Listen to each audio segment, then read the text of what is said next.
పొందినవు కదా రేవంత్ రెడ్డి.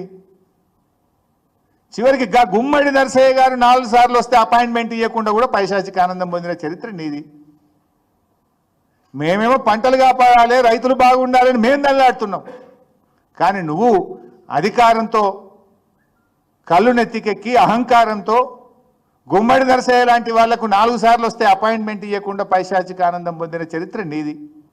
ఇకపోతే ఈ ప్రభుత్వంలో ముఖ్యమంత్రిదో మాట ఉంటుంది, మంత్రులదో మాట ఉంటుంది. వెనకట మీరు చూసిండ్రు 2 లక్షల రూపాయల రుణమాఫీ అంది ప్రభుత్వం.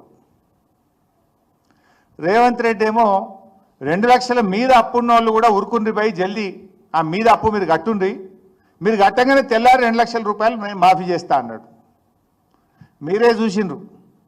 ఇంకో మంత్రి వ్యవసాయ మంత్రి తుమ్మల నాగేశ్వరరావు ఏమో కట్టకురి ఇప్పుడే కట్టకురి, మీరు కట్టంగానే మేము మాఫీ చేయకపోతే మళ్ళీ మమ్మల్ని తిడతారు, జర చెప్పినప్పుడే కట్టుర్రి అని తుమ్మల నాగేశ్వరరావు అన్నాడు. మీరు అందరూ చూసిండ్రు ఆ వీడియోలు.